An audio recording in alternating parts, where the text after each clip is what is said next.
Hello दोस्तों, स्वागत है आपका आपके अपने चैनल इलेक्ट्रिकल गोपाल में। साथियों, आज की वीडियो बहुत ज़्यादा इंपॉर्टेंट होने वाली है। साथियों, आज की वीडियो में मैंने इलेक्ट्रीशियन ट्रेड थ्योरी के प्रीवियस एग्जाम्स में जो काफ़ी बार क्वेश्चंस पूछे गए हैं उन क्वेश्चन को यहाँ पे रखा है, जो कि साथियों आपके डीआरडीओ टेक्नीशियन ए और साथियों यूपीपीसीएल टीजी2 के एग्जाम पॉइंट ऑफ व्यू से बहुत ज़्यादा इंपॉर्टेंट यह क्वेश्चन है। तो मैक्सिमम लोगों से रिक्वेस्ट है कि इन क्वेश्चन को ज़्यादा से ज़्यादा लोग अटेम्प्ट करके जाएं, क्योंकि अगर साथियों आप इन क्वेश्चन को अटेम्प्ट करते हैं, अगर साथियों इन क्वेश्चन में से जैसे मैंने इस वीडियो में 20 क्वेश्चन रखे हैं, अगर 20 में से साथियों आपके 15 क्वेश्चन भी सही जाते हैं तो कहीं ना कहीं आपकी तैयारी एक अच्छे वे में हो रही है। तो कहीं ना कहीं आपकी एक तैयारी जो है ना एक प्रॉपर वे में चल रही है और आप एक अच्छा स्कोर डीआरडीओ में कर सकते हैं। तो बने रहिए साथियों मेरे साथ पूरी वीडियो में। आपको एक एक क्वेश्चन अटेम्प्ट करना है, एक एक क्वेश्चन अटेम्प्ट करना है। सबसे पहले अटेम्प्ट करने से पहले क्वेश्चन को अच्छे तरीके से पढ़ लेना है कि क्वेश्चन कहना क्या चाह रहा है। जब आप क्वेश्चन को अच्छे तरीके से पढ़ लेते हैं ना तो उसका आंसर भी एक प्रॉपर वे में आपको मिल जाता है। साथियों, जो क्वेश्चन का आंसर होता है ना वो उसी में छुपा होता है। अगर थोड़ी बहुत भी आपकी तैयारी है, अगर आपके बेसिक्स मजबूत हैं इलेक्ट्रिकल में, साथियों अगर आपके बेसिक्स मजबूत है ना तो आप किसी भी डिपार्टमेंट का एग्जाम यहाँ पे क्लियर कर सकते हैं। तो साथियों, यह जो क्वेश्चन रखे हैं यहाँ मैंने बिल्कुल सिलेक्टेड क्वेश्चन रखे हैं, डायरेक्ट आपके एग्जाम ओरिएंटेड क्वेश्चन रखे हैं जो डायरेक्टली आपके एग्जाम्स में पूछने वाला है। तो चलिए साथियों वीडियो को शुरू कर लेते हैं बिना समय गंवाए। साथियों, वीडियो को शुरू करने से पहले मैं कहना चाहूँगा, जो लोग इलेक्ट्रिकल गोपाल चैनल पर पहली बार विजिट कर रहे हैं उन लोगों से रिक्वेस्ट है कि साथियों आपके अपने चैनल इलेक्ट्रिकल गोपाल को ज़्यादा से ज़्यादा लोग सब्सक्राइब कर लें। तो आज के पहले क्वेश्चन पे चलते हैं। पहला क्वेश्चन है, in the suspension type insulator each unit और डिस्क इज डिजाइन फॉर। अब आप यहाँ पे देख सकते हैं साथियों सस्पेंशन टाइप इंसुलेटर, ये सस्पेंशन टाइप इंसुलेटर पूछ रहा है और इसमें बोल के रहा है कि डिस्क बोल रहा है। ये देखिए आप डिस्क बोल रहा है, यहाँ पे देख सकते हैं कि डिस्क, यानी कि हर एक डिस्क जो होती है वो कितने केवी पे डिजाइन की जाती है। ठीक है साथियों, ऑप्शन नंबर यहाँ पे बी आप देखेंगे 11 केवी। साथियों जो 11 केवी फेज वोल्टेज पे इसकी डिस्क जो है ना वो डिजाइन की जाती है सस्पेंशन टाइप इंसुलेटर की। ये साथियों मोस्ट इंपॉर्टेंट क्वेश्चन है। ये वाला क्वेश्चन काफ़ी बार बहुत सारे डिपार्टमेंट में, अलग अलग डिपार्टमेंट में काफ़ी बार ये क्वेश्चन पूछा गया है, इसलिए यहाँ मैंने ये क्वेश्चन रखा है। साथियों सस्पेंशन टाइप इंसुलेटर के बारे में थोड़ा मैं बता देता हूँ।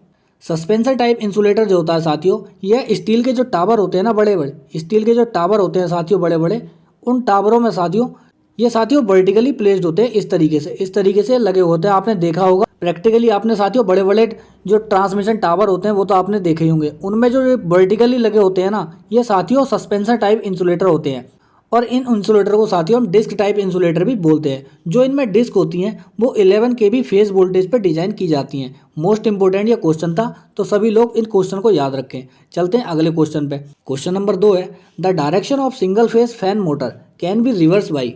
एक एकल फेज पंखे मोटर की दिशा को विपरीत किया जा सकता है। साथियों जो सिंगल फेज फैन की मोटर होती है, जो सिंगल फेज पंखे की मोटर होती है, उस मोटर की दिशा को हम विपरीत कैसे कर सकते हैं, यानी कि रिवर्स कैसे कर सकते हैं। तो आप देख सकते हैं ऑप्शन नंबर ए देखेंगे, इंटरचेंज फेज एंड न्यूट्रल, नहीं इससे भी नहीं कर सकते। इंटरचेंज कैपेसिटर टर्मिनल, इससे भी नहीं कर सकते। ऑप्शन नंबर डी देखेंगे, interchange both running and starting winding terminal, इससे भी नहीं कर सकते। साथियों ऑप्शन नंबर सी देखिए, ऑप्शन नंबर सी देखिए, इंटरचेंज रनिंग वाइंडिंग और साथियों या स्टार्टिंग वाइंडिंग टर्मिनल, कोई भी एक। यहाँ पे आप देख सकते हैं एनी वन, कोई भी एक, या तो साथियों आप स्टार्टिंग वाइंडिंग के या साथियों आप रनिंग वाइंडिंग के, किसी भी वाइंडिंग के एक टर्मिनल को आप अगर चेंज कर देंगे तो मोटर की दिशा जो है वो विपरीत दिशा में उसकी रोटेशन की दिशा हो जाएगी, वो साथियों अपनी विपरीत दिशा में घूमने लगेगी। या तो स्टार्टिंग वाइंडिंग या रनिंग वाइंडिंग, दोनों में से किसी एक वाइंडिंग के टर्मिनल आपको इंटरचेंज करने हैं। तो चलते हैं अगले क्वेश्चन पे। क्वेश्चन नंबर 3 है यहाँ पे, which parameter of magnetism is measure in the unit of tesla, यानी कि टेस्ला की इकाई में चुंबकत्व के किस पैरामीटर को मापा जाता है। तो सभी लोग आंसर करेंगे साथियों, सभी लोग कमेंट सेक्शन में आंसर करेंगे। ऑप्शन नंबर ए देखते हैं, मैग्नेटिक फ्लक्स, नहीं, मैग्नेटिक फ्लक्स की जो यूनिट होती है वो साथियों वेबर होती है, वेबर मैग्नेटिक फ्लक्स, जिसको हम फाई से डिनोट करते हैं। ऑप्शन नंबर बी देखेंगे, मैग्नेटिक फ्लक्स पाथ रिलक्टेंस, नहीं साथियों रिलक्टेंस भी नहीं होती, ये तो साथियों फ्लक्स का अपोज करता है फ्लो होने का। ठीक है, ऑप्शन नंबर सी देखेंगे, मैग्नेटिक फील्ड भी नहीं होता साथियों। ऑप्शन नंबर डी देखिए, magnetic field density, option number D यहाँ पे करेक्ट होने वाला है। जो मैग्नेटिक फील्ड डेंसिटी होती है इसको बी से डिनोट करते हैं हम, इसका जो फॉर्मूला होता है वो होता है बी बराबर फाई अपॉन में ए, और इसकी जो यूनिट बनेगी वो बनेगी weber per metre square. Weber per metre square इसकी यूनिट यहाँ पे बनेगी। इसका फॉर्मूला आप देख सकते हैं, बी बराबर 5/A यूनिट हो जाएगी वेबर पर मीटर। और इसकी दूसरी यूनिट होती है साथियों टेस्ला। टेस्ला और वेबर पर मीटर स्क्वायर ये साथियों मैग्नेटिक फील्ड डेंसिटी की यूनिट होती हैं दोनों। तो आप यहाँ पे ऑप्शन में देख भी सकते हैं और क्वेश्चन में भी देख सकते हैं कि टेस्ला किसकी इकाई है, मैग्नेटिक फील्ड डेंसिटी की। क्वेश्चन नंबर 3 का साथियों ऑप्शन नंबर डी यहाँ पे करेक्ट होने वाला है। अगला क्वेश्चन है, क्वेश्चन नंबर 4 है, which of the following power plant has the least operating या रनिंग कॉस्ट। ठीक है, कौन से पावर प्लांट का ऑपरेटिंग या रनिंग कॉस्ट जो है ना वो सबसे कम होती है। ऑप्शन नंबर बी आप यहाँ पे देख सकते हैं, हाइड्रो इलेक्ट्रिक पावर प्लांट। जो साथियों हाइड्रो पावर प्लांट होता है उसमें क्या होता है, वो तो सिर्फ पानी से ही चलता है ना, उसे चलाने के लिए हमें फ्यूल की रिक्वायरमेंट तो नहीं होती, वो पानी से चलता है। तो इसमें ऑपरेटिंग या रनिंग कॉस्ट जो होती है ना, ठीक है, परिचालन लागत, वो साथियों सबसे कम आती है। और बाकी के पावर प्लांट हो गए, जैसे डीजल इंजन पावर प्लांट होता है उसमें साथियों हमें डीजल की आवश्यकता होती है। न्यूक्लियर पावर प्लांट में हमें यूरेनियम की आवश्यकता होती है। और थर्मल पावर प्लांट में आपको पता है कितनी भारी मात्रा में हमें कोयले की आवश्यकता होती है। तो इसलिए साथियों हाइड्रो इलेक्ट्रिक पावर प्लांट जो होता है उसकी ऑपरेटिंग और रनिंग कॉस्ट जो होती है सबसे लो होती है। क्वेश्चन नंबर 5 है, what is the generated frequency F of Indian electric supply. साथियों आशा करता हूं कि यह क्वेश्चन आप सभी को बहुत अच्छे तरीके से पता होगा, फिर भी यहाँ मैंने एक क्वेश्चन आपके लिए रखा है। क्यों रखा है, क्योंकि बेसिक जानकारी बहुत लोगों को नहीं होती, तो इसलिए साथियों मैंने बेसिक क्वेश्चन भी एक रखा है। ऑप्शन नंबर डी यहाँ पे करेक्ट होगा। साथियों हमारे इंडिया में 50 हर्ट्ज की सप्लाई फ्रिक्वेंसी यहाँ पे चलती है। ऑप्शन नंबर डी यहाँ पे करेक्ट होने वाला है। अब चलते हैं अगले क्वेश्चन पे। क्वेश्चन नंबर 6 है, क्वेश्चन नंबर 6 है, the maximum leakage current is acceptable in installation of as per BIS। BIS के अनुसार किसी इंस्टॉलेशन के लिए स्वीकार्य लीकेज धारा होनी चाहिए। जो लीकेज करंट होती है साथियों, जब भी हम कोई भी इंस्टॉलेशन करते हैं किसी में भी, किसी बिल्डिंग में कहीं भी, तो उसमें लीकेज करंट की वैल्यू क्या होनी चाहिए अकॉर्डिंग टू BIS। और BIS की फुल फॉर्म क्या होती है, BIS की फुल फॉर्म होती है bureau of Indian standard. Most important है ये, कभी कभी इसकी BIS की फुल फॉर्म भी पूछ लेता है TG2 के एग्जाम में। तो साथियों ऑप्शन नंबर ए आप यहाँ देख सकते हैं कि 1/5000 टाइम्स, इससे ज़्यादा नहीं होनी चाहिए। मैक्सिमम करंट साथियों इतनी होनी चाहिए, इससे ज़्यादा यहाँ पे लीकेज करंट नहीं होनी चाहिए अकॉर्डिंग टू BIS। चलते हैं साथियों अगले क्वेश्चन पे। क्वेश्चन नंबर 7 है, which diode can be use for battery charging. Battery charging में कौन से डायोड को यूज़ करते हैं, लाइट एमिटिंग डायोड को यानी कि LED को यूज़ करते हैं बैटरी चार्जिंग में, नहीं करते। और शॉर्ट की डायोड को करते हैं, नहीं करते। लेकिन शॉर्ट की डायोड की स्विचिंग पावर ना बहुत ज़्यादा हाई होती है, बहुत ज़्यादा हाई होती है, और इसका रिवर्स रिकवरी टाइम भी बहुत कम होता है, नैनो सेकेंड में होता है। इसलिए ज़्यादातर प्रीफर जो करते हैं ना वो शॉर्ट की डायोड को करते हैं। लेकिन इस क्वेश्चन में बैटरी चार्जिंग में साथियों शॉर्ट की डायोड यूज़ नहीं होता और ना ही जीनर डायोड होता, वो होता है साथियों constant current diode. Constant current diode को बैटरी चार्जिंग में हम यूज़ करते हैं। और जो साथियों जीनर डायोड होता है ना, ये एक वोल्टेज रेगुलेटर की तरह काम करता है। जो पॉइंट साथियों मैं आपको बता रहा हूँ उन पॉइंट को कहीं ना कहीं आप नोट डाउन कर लें, क्योंकि जो ये पॉइंट है ना, ये पॉइंट डायरेक्ट आपके एग्जाम में टकराने वाले हैं। इस टाइप के मैं पॉइंट आपको बता देता हूँ। जो जीनर डायोड है वो हमेशा साथियों रिवर्स वाइस में काम करता है, रिवर्स वाइस में काम करता है। और साथियों यह वोल्टेज रेगुलेटर की तरह भी ये काम करता है। मोस्ट इंपॉर्टेंट ये पॉइंट थे साथियों। चलते हैं अगले क्वेश्चन पे। क्वेश्चन नंबर 8 है, underground conduit pipe wiring also called. भूमिगत कंड्यूट पाइप वायरिंग को कहा जाता है, क्या कहा जाता है, जो अंडरग्राउंड कंड्यूट पाइप वायरिंग होती है उसको क्या क्या कहते हैं हम यहाँ पे। ऑप्शन नंबर सी आप यहाँ देख सकते हैं, कंसील्ड और डक्ट वायरिंग, यानी कि कंसील्ड या डक्ट वायरिंग इसको यहाँ पे कहा जाता है। ऑप्शन नंबर सी यहाँ पे करेक्ट होने वाला है। चलते हैं अगले क्वेश्चन पे। क्वेश्चन नंबर 9 है, इन ए 3 phase system what is the phase difference between winding coils. 3 phase system में वाइंडिंग के मध्य फेज अंतर कितना होता है। आप लोगों ने अगर साथियों 3 फेज सिस्टम पढ़ा होगा तो आपको वहाँ पढ़ाया जाता है कि 3 फेज में जो वाइंडिंग के अंतर होता है ना, जो वाइंडिंग का अंतर होता है, जो फेज डिफरेंस होता है, हर एक फेज के बीच में साथियों 120 डिग्री का डिस्प्लेसमेंट यहाँ पे देखने को आपको मिलता है। 120 डिग्री, तीनों फेज के बीच में साथियों 120 डिग्री का एंगल आपको बनता दिखेगा। तो ऑप्शन नंबर बी आपका यहाँ पे करेक्ट होने वाला है। चलते हैं अगले क्वेश्चन पे। क्वेश्चन नंबर 10 है यहाँ पे, इन DOL starter is use for protection against. जो साथियों DOL स्टार्टर होता है वो कहाँ यूज होता है, वो किस लिए यूज करते हैं हम, वो क्यों यूज करते हैं। ऑप्शन नंबर ए आप यहाँ देख सकते हैं, over current and voltage. Over current and voltage से प्रोटेक्शन देता है DOL स्टार्टर। और वो देता किसको है, ये यूज़ करते हैं साथियों 3 फेज इंडक्शन मोटर में। 3 फेज इंडक्शन मोटर में हम DOL स्टार्टर यूज़ करते हैं। और साथियों यूज़ करते हैं बस 5 हॉर्स पावर, 5 हॉर्स पावर तक की मोटरों में या उससे कम की मोटर हम DOL स्टार्टर यूज़ करते हैं। ठीक है, मोस्ट इंपॉर्टेंट पॉइंट है ये भी। और ये साथियों आपको जो मोटर की स्टार्टिंग करंट होती है ना, स्टार्टिंग करंट साथियों बहुत ज़्यादा हाई होती है, तो उस करंट से बचने के लिए, यानी कि जब ज़्यादा हाई करंट मोटर की वाइंडिंग में जाएगी तो मोटर की वाइंडिंग जो है ना ओवर हीट होकर वो जल जाएगी।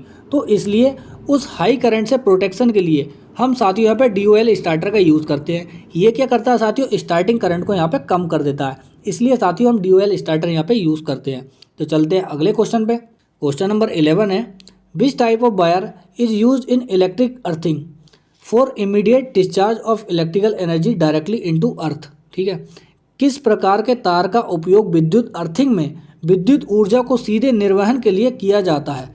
साथियों यहाँ पे क्वेश्चन कह रहा है कि अर्थिंग में हम किस प्रकार के तार का उपयोग करते हैं जो कि विद्युत ऊर्जा को डायरेक्टली पृथ्वी के अंदर समा जाता है, पृथ्वी के अंदर भेज देता है, जिससे कि इलेक्ट्रिक शॉक नहीं लगता किसी को। वो किस टाइप का वायर होता है, वायर विद हाई रेजिस्टिविटी। अरे भाई अगर हाई रेजिस्टिविटी होगी तो उसमें करंट कैसे फ्लो होगी, तब तो करंट जाएगी नहीं पृथ्वी के अंदर। अब ऑप्शन नंबर बी देखते हैं, वायर विद लो रेजिस्टेंस। बिल्कुल सही, बिल्कुल सही, ऑप्शन नंबर बी यहाँ पे करेक्ट होने वाला है, वायर विद लो रेजिस्टेंस। अगर किसी वायर का रेजिस्टेंस बहुत ज़्यादा कम होगा तो साथियों उसमें करंट तो बहुत इजीली फ्लो हो जाएगी।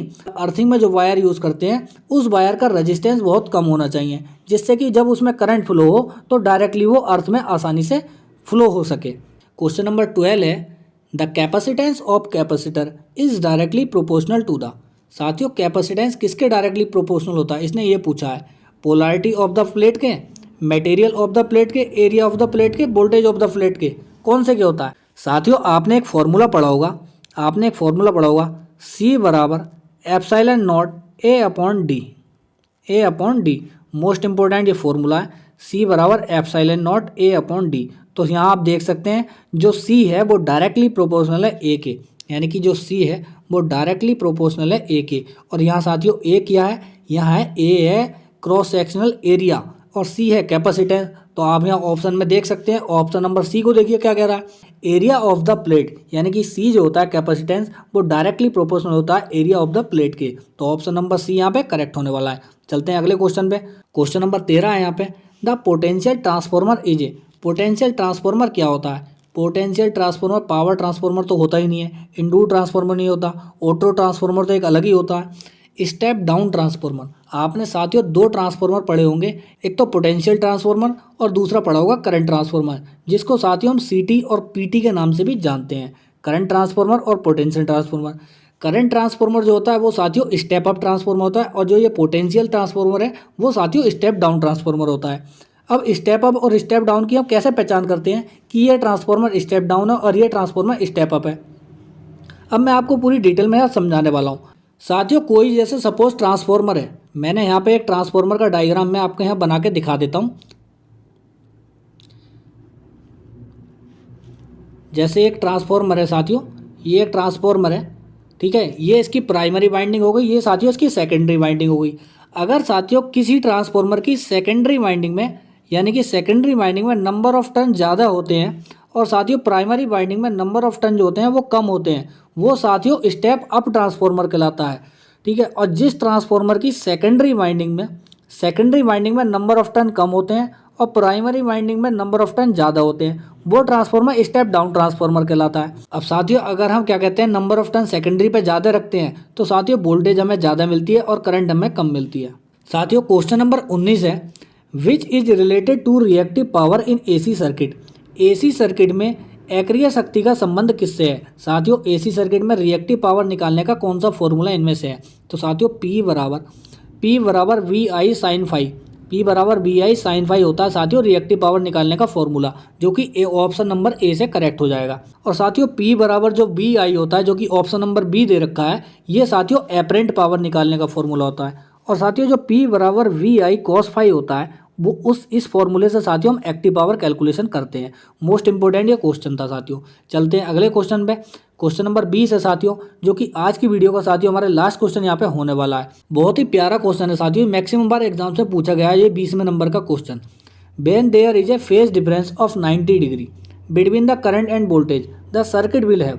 जब धारा और वोल्टेज के बीच में 90 डिग्री का फेज अंतर होता है तो सर्किट कैसा होगा। बेसिकली साथियों हमें ये बताना है कि जब 90 डिग्री का फेज अंतर होगा तो साथियों हमें क्या कहते हैं, सर्किट का पावर फैक्टर क्या होगा।